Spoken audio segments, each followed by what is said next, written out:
السلام علیکم ورحمۃ اللہ وبرکاتہ۔ ناظرین، آپ کا استقبال ہے ہمارے پروگرام 5 منٹ کے مدرسے میں۔ ہمارا پہلا موضوع ہے قرآن۔ اللہ تعالیٰ نے کہا یا بنی اسرائیل اذکروا نعمتی التی انعمت علیکم واوفوا بعہدی اوفی بعہدکم وایایا فارہبون۔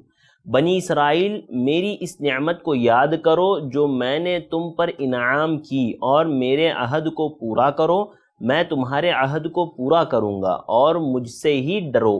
اسرائیل یعنی یعقوب علیہ السلام کا لقب تھا یہ، اور اسی لیے ان کی اولاد کو بنی اسرائیل کہا گیا۔ بنی اسرائیل سے مراد اولاد یعقوب ہے۔ اللہ تعالیٰ نے یعقوب علیہ السلام کا ذکر کر کے ان کی اولاد یعنی یہود کو نیکی کی رغبت دلائی ہے، اور کہا کہ تم بھی اپنے باپ یعقوب کی طرح نیک بن جاؤ، یعنی اولاد یعقوب تم بھی اپنے باپ کی طرح نیک بن جاؤ۔ اللہ تعالیٰ نے بنی اسرائیل کو بہت ساری نعمتیں دی تھی، ان کی ہدایت کے لیے بڑے بڑے انبیاء و رسول بھیجے، کتابیں نازل کی، فرعون اور اس کے لشکر سے نجات دی، زمین پر بادشاہت دی، پتھروں سے پانی کے چشمے جاری کر دیے، کھانے کے لیے من و سلوہ دیا۔ اسی لیے نبی کریم صلی اللہ علیہ وسلم کے زمانے کے یہودیوں کو اللہ نصیحت کر رہے ہیں کہ وہ اپنے آبا و اجداد پر کیے گئے احسانات کو یاد رکھیں، انہیں فراموش نہ کریں، اور دین اسلام میں داخل ہو جائیں، تاکہ ان پر اللہ کا عذاب نازل نہ ہو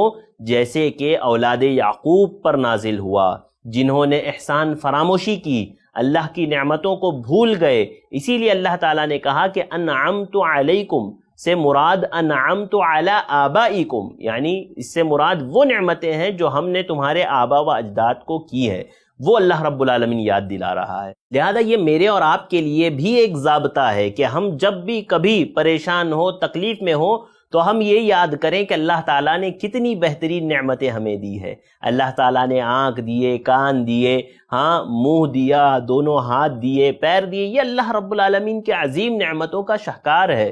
لہذا جب کبھی تکلیف ہو، پریشانی ہو، کوئی نقصان ہو، کسی بھی چیز کی تکلیف ہو، تو ہم اچھی چیزوں کو یاد کریں، اس سے ہمت بڑھتی ہے، اس سے حوصلہ بڑھتا ہے، اور نیکی کا جذبہ بڑھتا ہے۔ ناظرین، چلتے ہیں ہمارے آج کے دوسرے موضوع کی طرف۔ ہمارا آج کا دوسرا موضوع ہے آخرت۔ آخرت میں آج ہم بات کریں گے کہ قبروں میں جسموں کی کیا حالت ہوتی ہے۔ ہم نے دیکھا قبر میں سوال و جواب ہوتے ہیں، جنت و جہنم کا نظارہ پیش کیا جاتا ہے، اچھے لوگوں کے لیے جنت ہے، برے لوگوں کے لیے جہنم ہے، لیکن ہمارے جسموں کا کیا ہوتا ہے؟ تو دیکھیے، مرنے کے بعد انسانی جسم مٹی بن کر ختم ہو جاتے ہیں، یعنی مٹی میں مٹی بن کر کے مل جاتے ہیں۔ حضرت ابو ہریرہ رضی اللہ تعالیٰ عنہ کی وہ روایت یاد کیجئے جس میں آپ نے فرمایا جب انسان کو دفن کر دیا جاتا ہے تو صرف اس کی ایک ریڑھ کی ہڈی باقی رہتی ہے، باقی سارا کا سارا جسم مٹی بن کر کے مٹی میں مل جاتا ہے، اور قیامت کے روز اللہ رب العالمین اسی ہڈی سے انسان کی تخلیق کرے گا، انسان کو دوبارہ پیدا کرے گا ریڑھ کی ہڈی سے۔ لیکن یہاں پر ایک چیز سمجھنے کی ہے، وہ یہ کہ اللہ تعالیٰ نے انبیاء کو اس سے علیحدہ رکھا ہے، مگر انبیاء کے جسموں کی اللہ تعالیٰ حفاظت فرماتا ہے، اور ان کے جسموں کو مٹی کوئی نقصان نہیں پہنچاتی۔ حضرت اوس بن اوس رضی اللہ تعالیٰ عنہ سے مروی ہے، نبی کریم صلی اللہ علیہ وسلم نے فرمایا کہ تمہارے دنوں میں سب سے بہتر دن جمعہ کا دن ہے۔ اسی دن حضرت آدم علیہ السلام پیدا کیے گئے، اسی دن ان کی روح قبض کی گئی، اسی دن سور پھونکا جائے گا، اسی دن چیخ ہوگی، اسی لیے تم لوگ اس دن مجھ پر کثرت سے درود بھیجا کرو، کیونکہ تمہارے درود مجھ پر پیش کیے جاتے ہیں۔ اوس بن اوس رضی اللہ تعالیٰ عنہ کہتے ہیں اللہ کے نبی صلی اللہ علیہ وسلم سے سوال کیا گیا، اے اللہ کے نبی، ہمارے درود آپ پر کیسے پیش کیے جائیں گے جبکہ آپ مر کر بوسیدہ ہو چکے ہوں گے، یعنی آپ جو ہے گل چکے ہوں گے قبر میں؟ آپ صلی اللہ علیہ وسلم نے فرمایا اللہ تعالیٰ نے زمین پر پیغمبروں کے بدن کو حرام کر دیا ہے، وہ انہیں کوئی نقصان نہیں پہنچاتے۔ آپ کو یہ بات پتہ ہونی چاہیے کہ اللہ تعالیٰ نے بعض نیک لوگوں کے جسم کو بھی اس سے علیحدہ رکھا ہے، یعنی بعض نیک لوگوں کے اللہ جن لوگوں کے چاہتا ہے ان کے جسموں کو بھی محفوظ رکھتا ہے، نیک لوگوں کے۔ جیسے کہ آپ کو پتہ ہونا چاہیے، موطا میں ایک روایت ہے، ولید بن عبد الملک بن مروان کے زمانے میں ایک اللہ کے نبی صلی اللہ علیہ وسلم کے حجرے کی دیوار گر گئی، لوگوں نے اسے اور اونچی اٹھانی چاہی تو انہیں ایک قدم نظر آیا، ایک پیر نظر آیا، وہ لوگ پریشان ہو گئے کہ یہ کہیں اللہ کے نبی کا پیر نہ ہو، کوئی یہ بتا نہیں پا رہا تھا کہ یہ کس کا پیر ہے۔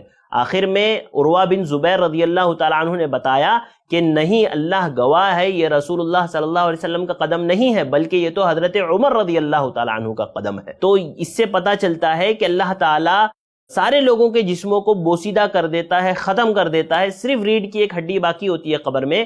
لیکن کچھ لوگوں کو اللہ تعالیٰ نے مخصوص رکھا ہے کہ جن کے جسم بوسیدہ نہیں ہوتے. اس میں انبیاء کرام ہیں، ان کے جسم قبر میں ویسے ہی ہوتے ہیں جیسے دفن کیے جاتے ہیں، اور نیک لوگوں کے بھی جسم ویسے ہی ہوتے ہیں جیسے ان کو دفن کیا گیا ہوتا ہے. ہاں، گویا وہ ابھی کل ہی وہ 2 صحابی رسول جو جنگ بدر میں شہید ہوئے تھے، ان لوگوں کو ایک ہی قبر میں دفن کیا گیا، اور جب پانی کے بہاؤ سے ان کی قبر اکھڑ گئی تو جب ان کو دیکھا گیا تو ایسا لگ رہا تھا گویا کل ہی یہ لوگ شہید ہوئے ہیں، یعنی ان کے جسم ویسے ہی محفوظ تھے. لہذا مجھے اور آپ کو ان چیزوں سے عبرت حاصل کرنی چاہیے اور اپنے آپ کو نیک اور صالح بنانا چاہیے. ناظرین، یہ چند باتیں تھی جو میں نے آپ کے سامنے رکھی. امید کرتا ہوں آپ لوگوں کو پسند آئی ہوگی. انشاءاللہ امید کرتے ہیں آپ لوگ ہمارے چینل کو ضرور سبسکرائب کریں گے، ہمارے ویڈیو کو لائک کریں گے، کمنٹ کریں گے، شیئر کریں گے ضرور انشاءاللہ. مجھے دیجیے اجازت، انشاءاللہ پھر ملاقات ہوگی کچھ اور باتوں کے ساتھ. السلام علیکم ورحمۃ اللہ وبرکاتہ. دین کی بات عام کرنے میں i+TV کی مدد کریں. پے ٹی ایم یا گوگل پے کے لیے ہمارے نمبرز پر ٹرانسفر کریں.